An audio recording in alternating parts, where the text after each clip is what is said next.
Was that? Power saved on it? It was either that or Just point this right to the Mac, and then it should advance for you, no problem. Up. Okay. Right, advance, left, go back. Gotcha. Got it? All right. Okay. All right, let's give them our attention. Is it up on the screen? What? Oh, sorry.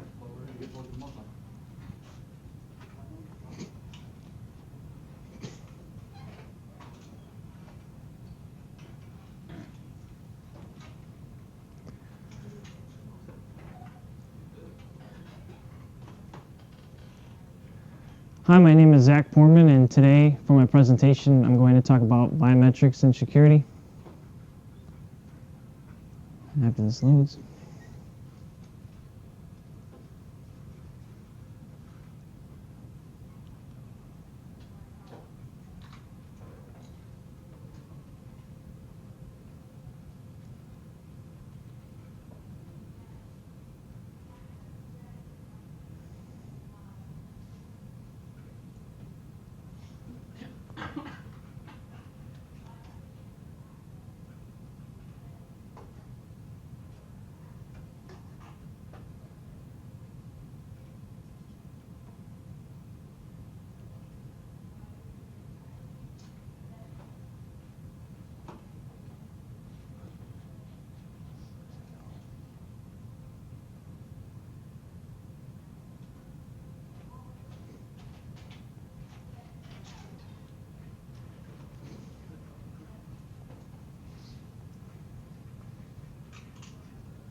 Okay, biometrics and security. All right, so what is biometrics? Well, the term biometrics, if you break it up into two parts, there's bio and metric. And it derives from Greek, bio meaning life, and metrics meaning to measure. So the general definition would be the measuring of life. And so how do we do that? By using unique characteristics or traits of a human being. And here are some of the biometric features for measuring. There's two categories, physiological and behavioral. Under the physiological, we have DNA, fingerprint, face, eyes. And under the behavioral category, we have signature, keystroke, rhythm, voice, and gait. Now, let me ask you a question. Which one do you think is subjected to change? Behavioral, right? Because the physiological are more permanent, you know, they're a part of you, whether behavioral is always subjected to the environment and change. Now here are a couple of degrees of security. There's basically 3 levels of authentication: something you have, something you know, and something you are. And you put them all together, and in the middle there, it forms the highest degree of security. Now, something you have, a token, something physical like a key, card, or badge. Something you know, a password, a PIN number, or in other cases, a memory unique to you. And the third one, something you are, biometric, which is the physiological and behavioral aspects. All right, now here's some uses for biometrics. You know, why do we use it? Well, for one, protect your identity, and we use it to authenticate one's identity for the purpose of controlling access to physical assets and information. Now, physical assets could be, you know, your house, your car, you know, a building for a company you work for, and information, you know, your name, address, phone number, bank account information, things like that. And when you're trying to control access to your physical assets and information, it can be affected by the environment. Here I have 2 images, both for accessing doorways. And the first is an iris scanner, and the second is a proximity card. Now, which one do you think is more authentic? The iris scanner, right? Because you know, your eyes, you can hardly duplicate your eyes unless you cut someone's eye out, you know. But there's pros and cons to each of them. The proximity card, someone could steal that and easily get into the access, but it's more convenient for our use. Now the iris scanner, the negative to that would be it's mounted to the door for the height of your eyes. Well, let's say you have a small, you know, short employee, maybe 4'9", 4'10", they would have to bring a chair with them every time they had to access the doorway. You have to stand up and use your eyes. And with that being said, it brings me to my next slide, the future. What does it hold? Is it worthwhile? Well, I don't think we're going to get that extreme, you know, because with the environmental effects or the aspect of it, I mean, I think biometrics is here to stay, but it's not going to progress. There's going to be a stopping point. I mean, even though you have technologies advancing every day, there's going to be, you know, a break in there where you know, because if you had that airport security, it'll take you forever to get on your flight. You know, you need convenience. You know, that's why with human error and human nature, there's always a, what's the word I'm looking for? Chance for error, chance for breaking security, And that's all I got. Any questions? Out of all these biometrics, which Yeah. one do you lean towards more as far as you're more interested in? Studying more about.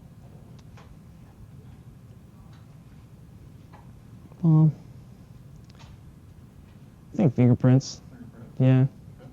All right. Mm-hmm. Yeah. Did you find anything on the hand scanners that use hand geometry? Have they been doing anything with that lately, or did they give up on it?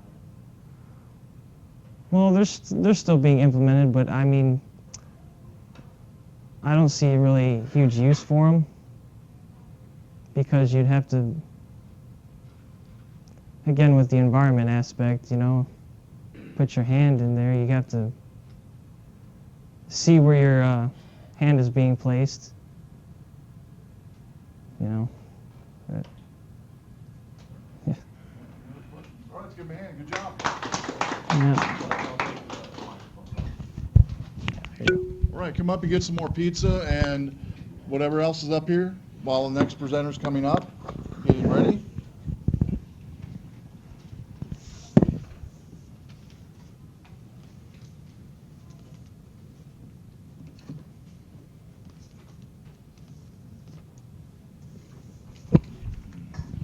Just don't push that button. It turns off. All right. Might just do that on purpose. This advances and then this goes back. I guess go back. Okay. Whoop.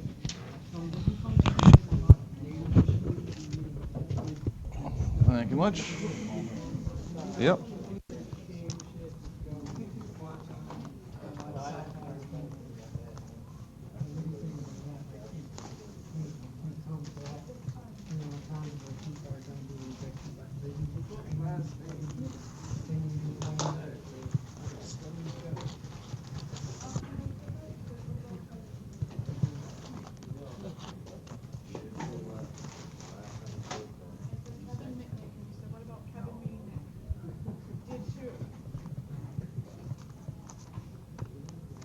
No, go ahead. Take your time.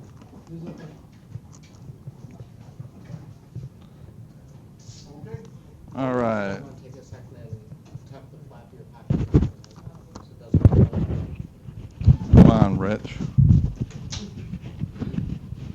Is that better for you? Well, I'm thinking of it being better for him. You know, I personally don't care. I didn't like wearing it. Right. Okay, Kevin Mitnick. How he began hacking. Originally, I didn't forget to put on the slide, but at the age of 12 years old, he was actually able to convince a school bus driver, not a school bus driver, a park district driver, basically how to, what was the word I'm looking for? Get free bus fare, basically. He was able to get that out of there, manipulate it out of him. And then by the time that he was 16, he started having fun with McDonald's. He would actually park his car across the street, and he would hack into their little sound system that they had there, and he would take people's orders. And then every once in a while, a customer would come by, and he was saying like they were the 50th customer to come by today, so they would get a free meal for it. He would tell people that, oh, don't order this. It's not really good for you. Why don't you have this instead? So he discouraged from getting away from different meals. When the cops finally showed up, and they were looking around from cars to cars, they even looked in the monitor, he would start yelling things like, hide the cocaine, just kind of jacking with them. In 1979, he was still at the age of 16, he broke into the DEC for the Digital Equipment Corporation. With just a phone number, he was able to do this by using the frequencies and the touch keypad. By doing so, he was able to copy their software. Finally, he was convicted in 1988 and sentenced to 1 year in prison and 3 years of probation. Before his probation ever came up, he decided to hack into Pacific Bell's voicemail, and then he was able to, obviously listen to their voicemails, and I believe he even read some of their emails. After he heard that there was a warrant for his arrest, he decided to flee, which became as a fugitive for the next 2.5 years.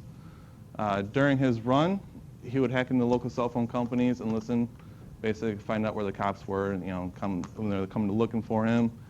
He would know before that they would even know that he was leaving, and he would leave a little box of donuts for them. And this is safe for my friends at the FBI. While still on the run, he also hacked into a dozen other networks with cloned cell phones. When they finally caught him in Raleigh, North Carolina on February 15th, they found, I believe it was 100 different cloned cell phones that he had in his possession. Some of the other networks that he hacked into was Motorola, NEC, Nokia, Sun Microsystems, and so forth. And I believe he actually confessed to hacking into Pacific Bell as well. They've alleged that they don't have any physical proof that he hacked into the Pentagon. That's embarrassing.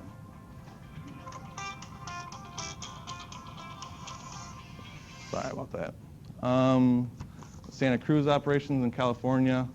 Now, the interesting story about Motorola is where he actually really used part of his social engineering skills. He was able to talk to one of the employees there, and just by talking to him, he convinced him to give him the code for the Microtech ultralight cell phone. And just by doing that, he was able to get set callback numbers for it.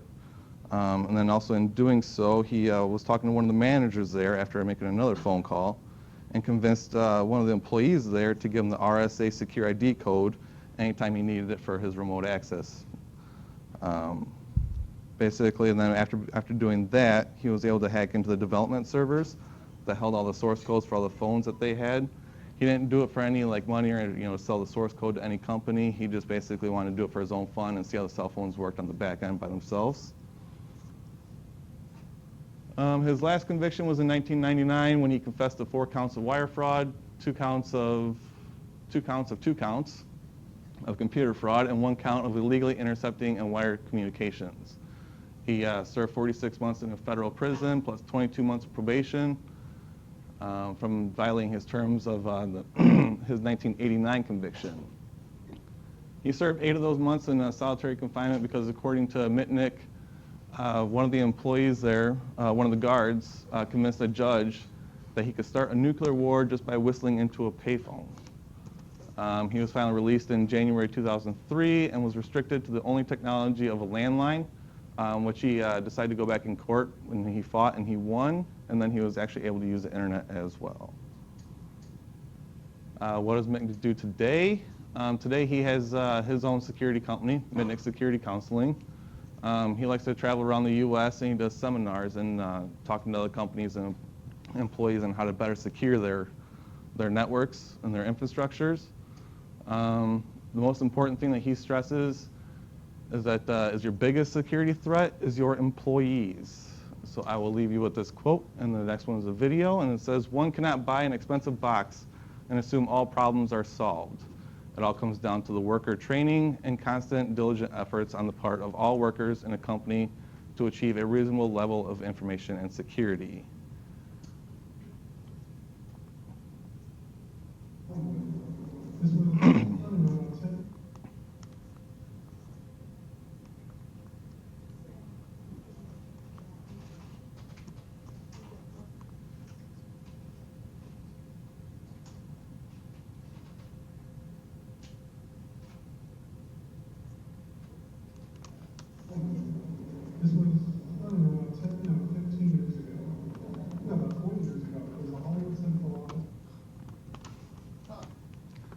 worked before, didn't it? It did. We tested it.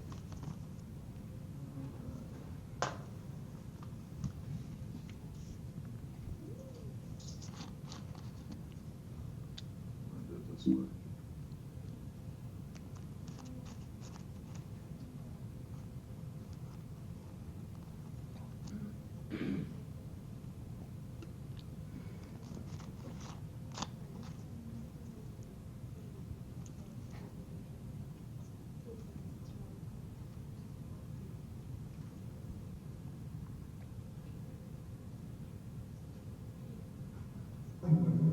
This was probably about 15 years ago. No, about 20 years ago. It was the Hollywood Central Office in Los Angeles. And a friend of mine, a guy named Steve Rhodes at the time, was also a phone phreaker, and we decided we wanted to take a self-guided tour of the central office. So it was around 2:30 in the morning on a Saturday, and we had the door codes to all the different offices in Los Angeles, and we just let ourselves in, and we're roaming around the Hollywood CO, and we're about on the 3rd floor. And then all of a sudden, this big guy, security guard, approaches us and goes, "Excuse me, yeah, do you have any ID?" And I go, "Sure, one moment." And I go into my pocket and I said, "Oh, I must have left my ID in the car. I'll go get it, I'll be right back."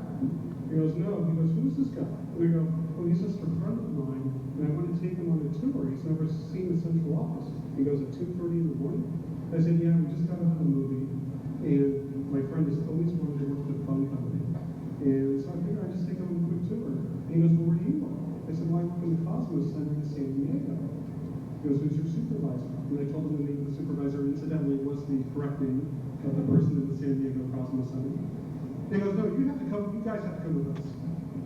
So he escorts us to the elevator, and I know on the 9th floor is the switching control center. And that's where there's people up there because that office is manned. So we end up getting escorted up to the 9th floor, and there's about 5 or 6 people around, and the security guard's telling me the story. I found these 2 guys roaming around our building. This guy doesn't have ID. Let's find out what's going on. So one of the other supervisors, not a security guard, he goes, "What's your supervisor's name?" And I gave it to him. I said, "Well, listen, we can't wake her up. Because look, it's 2:30 in the morning. If you want, I'll go to my car, we'll go get my ID, and I'll be right back." Of course, I had no plans of coming back. So he says, "No, we're calling your supervisor." So he picks up a book, some sort of intercompany directory. I'm thinking, well, they don't list home telephone numbers in there. But apparently he had found some sort of notes or whatever listing the supervisor's home phone number. So he calls the supervisor, 2:30 in the morning, Saturday. He goes, "Listen, I found one of your employees, Steve, roaming around one of our offices. And he says he works for you." "Uh-huh. Oh, you want to talk to him?" "Sure." So he hands me the phone, and I go, "Hey, Sally, how are you? I'm really sorry that you were woken up." And I normally would never take a friend on a tour of the central office. And she, as I'm speaking, she's saying, "Who are you? Who are you?" And I go, "Yeah, and by the way, Tuesday, we still have that meeting for that report, correct?" And she goes, "Who are you? Who are you?" But I'm pressing the phone to my ear, so the other people in the room can't hear what she's saying. He's only listening to my side of the conversation. And I'm like having a calm conversation with her. And I said, "Listen, okay, I'm just going to take my friend around for about 15 more minutes and we'll leave, and I'll see you on Tuesday." And I went over and I walked about, it was like about 2 steps, and I hung up the phone. And I go, "Are you satisfied?"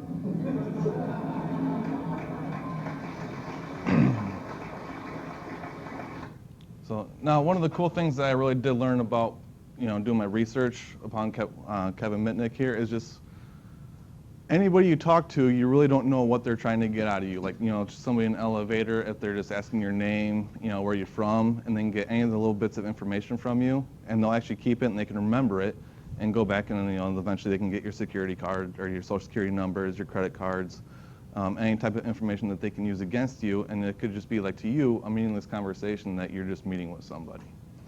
So, and that is my presentation. And any other questions can be for the next Kevin Mitnick. All right. No. Yeah, good job. Any questions? All right, need a microphone. All right. All right, next presenter and the last presenter. Go ahead and come on up and get the rest of the food that's up here.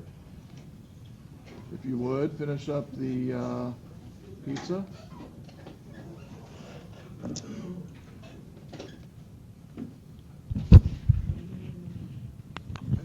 go and put this on your shirt there, and then make sure do not push that button. Do not touch anything. Okay. We'll give a few minutes here to get everything situated there.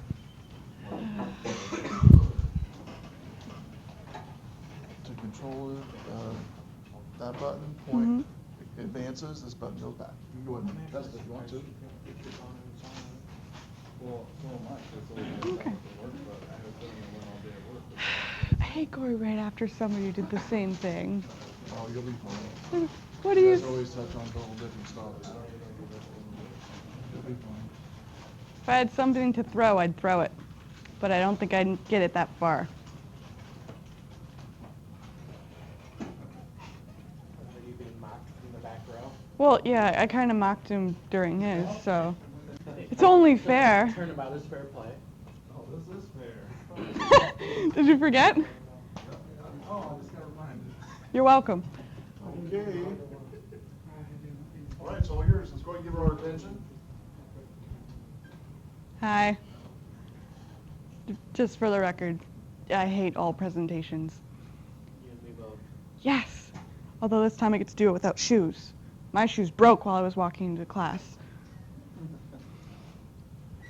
Anyway, I did a presentation on Kevin Mitnick, just like the person before me. He was born on August 6th in 1963 in Los Angeles, California. Before he really got into any hacking, he got interested in phreaking, which is manipulating phone surfaces for good or bad purposes. He started it with a ham radio, which you'd be like, that's a little bizarre, but then again, there weren't really good cell phones back then. You had the lovely brick that could be used as a weapon. He used social engineering after he started working with phreaking and social engineering. He bounced back between the two to cover him from social engineering, because if you are giving a phone call and social engineering someone and you routed your phone call to be like it wasn't coming from your house, you have a less of a risk as opposed to social engineering, walking into the building, getting caught, and then arrested. He wove in and out of trouble because of his phreaking and hacking, because even though it was not necessarily illegal what he was doing, there was no laws against it. It was just kind of common knowledge. Don't do that. That's stupid. And since there was no laws, he got arrested for myths because they couldn't find anything besides possible fraud or wiretapping. He became the U.S. Marshals, FBI, and other government things as the most top hacker. The media painted him as Lex Luthor of hacking or Darth Vader. He was the dark side of hacking, which is kind of really funny since he's one of the only hackers that hacked everything, kept everything, and didn't sell anything. So he earned virtually nothing besides knowledge and just the point of saying, I could do this. It's not going. He hacked into Pacific Bell, Novell, Motorola, Sun Microsystems, the DMV, which is extremely helpful when you have to change your identity. And for the NSA, he phone tapped them just to prove that he could do it. He listened in on a conversation for 5 seconds. He went, cool, hung up, never did it again. Because that can get you in lots of trouble. What he did as he hacked into, he copied several programs of source codes, operating systems, personnel, passwords, and all that stuff. And he also hacked in a way to change the ESN on a cell phone, which says to the company, this is my cell phone and you all have your own number. That's what you get billed to. He figured out how to clone it into another one so he could essentially get free cell phone calls, which is clearly illegal. They can't bill you. Okay, so as I said earlier, phone phreaking is the activity of a culture of people who study, experiment with, or explore telecommunication systems, such as equipment and systems connected to public telephone networks. The good part of it is just interested in learning it, tinkering around with it, as in figuring out how calls are routed or what certain tones on the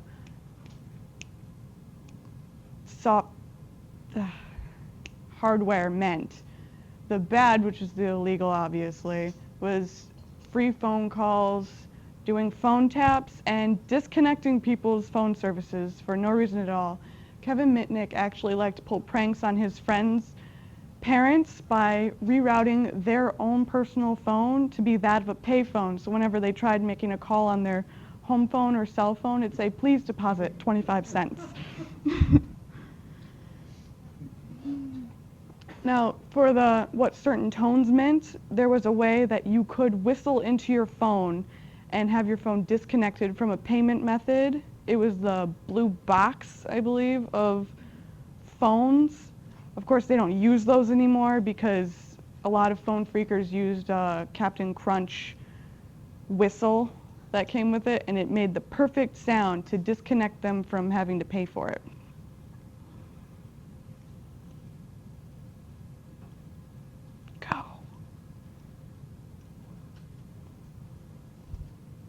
I will win this. There we go. Social engineering is deceptively gaining access to buildings, systems, or data by exploiting human psychology rather than breaking in or using technical hacking techniques. Although back then, these technical hacking techniques would probably be extraneous, as we learned in class. Now they're just kind of download this program, click 2 buttons, and just wait. For example, instead of trying to find a software vulnerability, like just go into there and just try poking around, being like, no, those are all blocked, you can call someone, pose as an IT support person, and try to trick employees into giving them access using their passwords.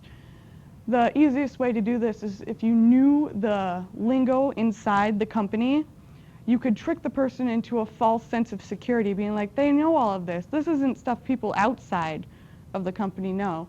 So you would say, is this the number for internal, whatever for inside a company? And they'll be like, no, and they'll give the correct answer. Because you had most of it right, they have no problem giving the correct answer. His reasons, Kevin Mitnick's reasons for hacking was just out of curiosity to see if he can do it, and the reason why he copied anything was for future hacking and for trophies. Be like, I have this because you were stupid, and it's mine. And he also did it as for fun. And it sounds completely fake that anybody would just purposely steal all of this information just for the sake of having it and because he could. Cops never believed it, since all hacking has to be for profit. There's no such thing as just hacking and be like, cool, I did it, and just be done with it. He was on the run for about 3 years, and he switched his identity about three times. It was on his 3rd time that he was going by G. Thomas Case that he was arrested. The funny way was how he was arrested. He wasn't caught by cops.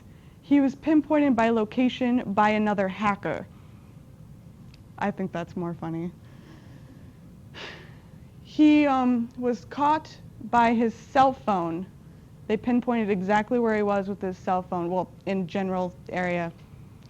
And the cops knocked on the apartment or hotel room that he was staying in at like 1 in the morning saying, FBI, let us in. He was like, why? I was sleeping. And he kept saying that he was not Kevin Mitnick, and they ended up searching illegally through his entire area, ripping through things for 3 to 4 hours before finally stumbling on a forgotten pay stub to Kevin Mitnick in a ski jacket. So out of all of that illegal, he even said it was illegal, and they were starting to feel bad, but then just pull out the pay stub. You never know what's in your pockets until somebody finds something unwanted.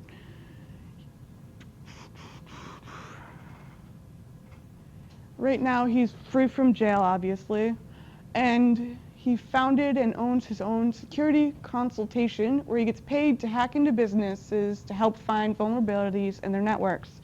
So the thing that he was convicted of twice and sentenced to jail combined for about 6 years with probation, he now gets to do, no strings attached. The picture is his business card, which is kind of funny because it also can act as a working lockpick set. I talked about myths earlier. Here's the fun ones. One of them was with any phone, he could call NORAD and whistle into the phone, activating nuclear missiles. The reason why this is completely improbable is because NORAD is not connected to any landlines. Therefore, the only way to access them is being in the room with them. This was told by his the prosecution during one of his bail trials, and the judge just went, "Oh, good God," and be like, "No bail for you."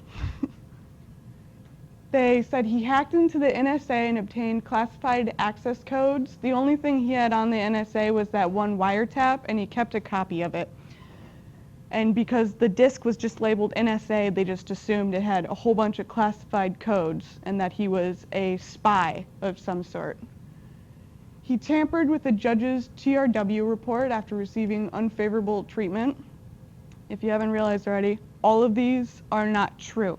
Just thought I'd say it again.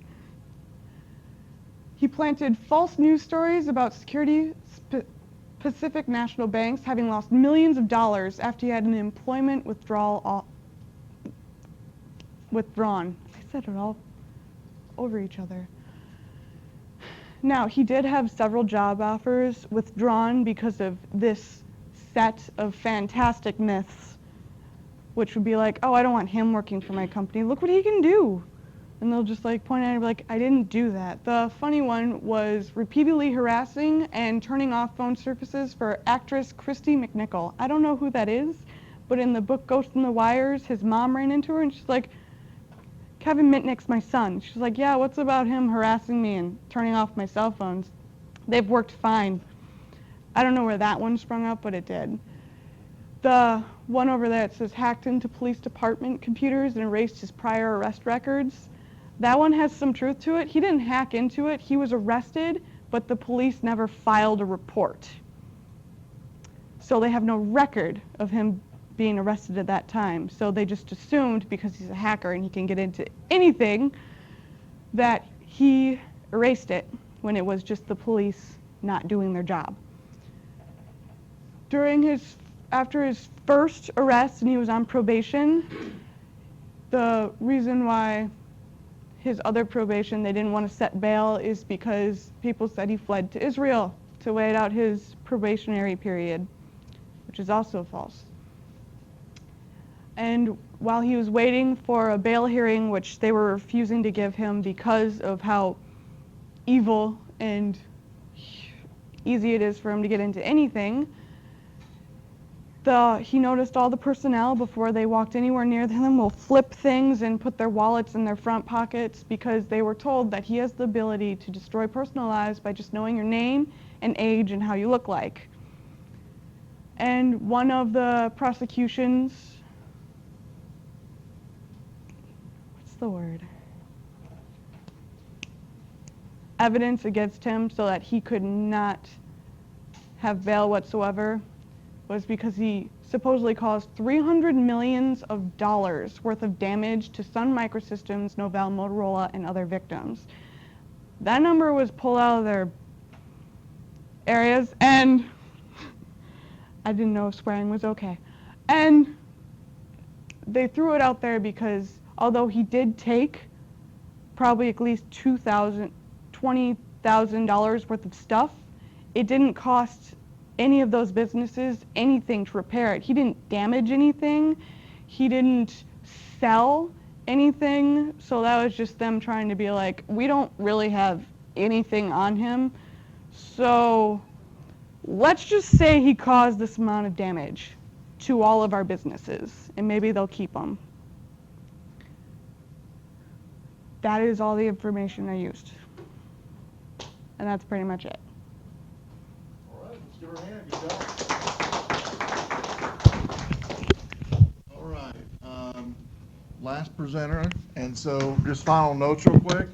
I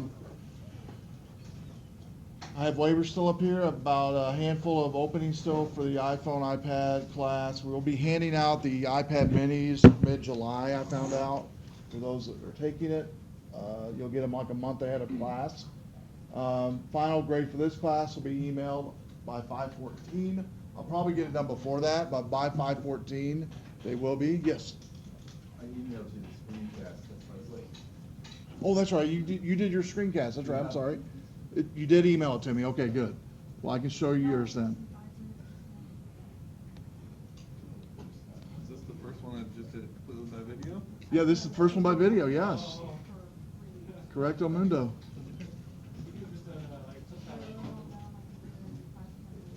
Sweet. So excited, huh? I'm excited. What's that? He said he's gonna be the trendsetter. He is.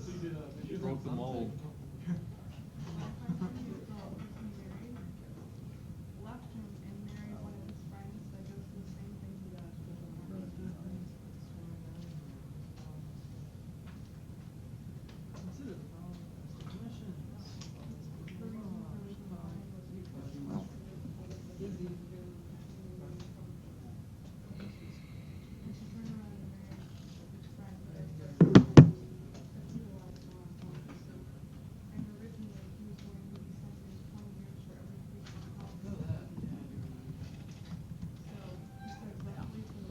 Okay, come up and get some more, whatever's left up there, it'd be great, I guess. Did you guys finish the pizza up? There you go, finish her up.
Oh, you just general email? Yeah, the document's in there.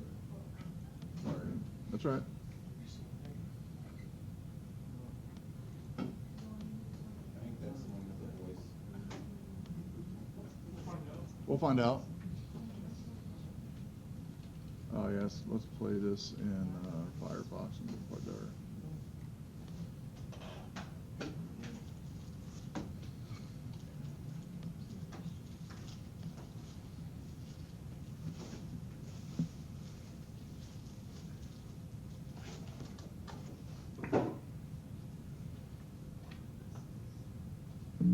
Hello, this is Scott Fern, student at Rock Valley College.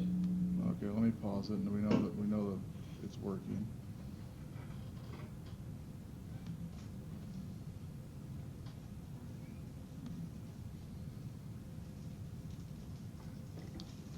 Okay, ready? Here we go. Hello, this is Scott Fern, student at Rock Valley College. Welcome to today's presentation. WordPress falls victim to recent attack. Will all the WordPress users in the room please stand up? Whether you're a blogger, a web developer, or a business owner, the The integrity and performance of your website is critical to the level of your success. If your web presence is built on WordPress and you stood up, then the rest assured that the radar is on for a recent attack. Using multiple types of hacking techniques, thousands of WordPress developed websites from all over the globe have recently been under attack, hacked, and even shut down. So how does this hack or hacking to these websites occur? What can website owners and developers do to secure their websites against hackers and prevent damage to their online business systems? We'll address some of these issues in this presentation. Are you familiar with WordPress? If not, here's a snapshot about WordPress. WordPress is a free and open source website development tool and content management system based on PHP and MySQL. There are millions of websites that have been developed using WordPress. Basically, here's how it works. You get an account with a web hosting company and then complete an installation of WordPress on the web server at your hosting company. Most purchasers obtain a WordPress theme, then complete a WordPress installation process with their web host, resulting in the website to be live on the internet. To date, thousands of themes, which many know as templates, have been developed for users to implement into their websites. Coders and web developers are continuously developing plugins for WordPress to enhance the user experience and website functionality. So what's the importance of WordPress in this attack? WordPress is the website development platform of choice by literally millions in all corners of the globe. WordPress is the largest self-hosted blogging tool in the world. I'm highly confident that you've been a visitor to a website that is built on WordPress. Even though there are millions of websites that are powered by WordPress, there are still basic vulnerabilities that exist like any other internet-based system. When something is so popular and has a large presence on the internet, it can easily become a target of attack, and WordPress users are no exception. So how is this attack functioning? WordPress has come under attack in the past, but most recently, starting in April of 2013, there's been a massive global attack on sites using WordPress. Here's a quote from the blog of a web hosting company, HostGator, on the outset of this attack. As I type these words, there is an ongoing and highly distributed global attack on WordPress installations across virtually every web host in existence. This attack is well organized and again very, very distributed. We've seen over 90,000 IP addresses involved in this attack. With HostGator, they saw over 90,000 various attacking IP addresses in their logs. Just imagine how many attacking IP addresses are involved if you add up the rest of the web hosting companies globally, like GoDaddy, iPage, Bluehost, FatCow.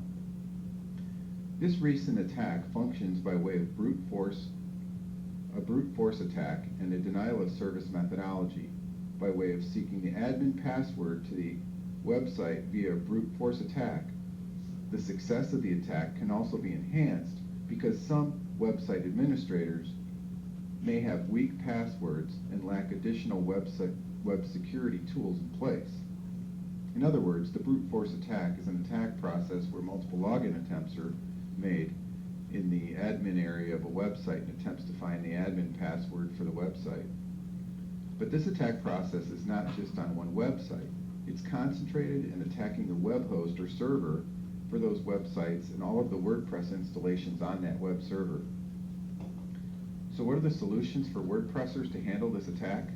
There are three areas that users can work with as far as solutions to this attack, and for that matter, any future attack. The three components are to have strong passwords, work good WordPress security plugins, and have them installed on their website, and lastly, make sure your web hosting company has a robust firewall. As normal, the basic security concepts always apply when it comes to passwords.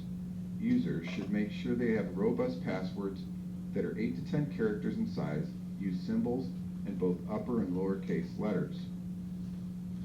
Users should make sure they have good WordPress security plugins. There are many different plugins available to various security functions like bulletproof security, better WordPress security, WordPress or WP scan, limit login attempts. The latter does just what it says. It only limits the login attempts to the site. For the web hosting company offering, you will have a firewall as part of your package. However, it's typical that the default firewall program is basically just a default one that's installed. To take additional steps for your protection, ask a web host to protect the .htaccess files or all WordPress login files. You should also ask them what additional tools they have designed specifically for WordPress use. It may cost you a little bit, but in the long run you can save a lot. Another aspect of these recent attacks on WordPress sites is the denial of service and distributed denial of service attacks. These attacks are basically used to consume server resources that support the website in an effort to slow the website response time down so it cannot respond to legitimate page requests. The typical technique is that the attacking device makes multiple requests to the website server for service, and then the attacking device does not respond to the web server data transfer process. This makes the server wait for a reply, which is of course never comes from the attacker. Therefore, the web server commits resources to the non-replying device. If you then add in continuous additional false requests to the web server from this or other zombie attacking devices, after some time, the server runs out of resources to function, resulting in a server crash. In closing, please remember that a good security program always has a component of strong passwords and uses the proper tools for each application. Whether you're a WordPress user or keeping your security plugins updated, or a network administrator looking for new ways to enforce your security plan, rest assured we are all subject to being attacked. Thank you for your participation today. This is Scott Fern. Have a great day. Hey, Scott. Good job, man. Let's give him a hand.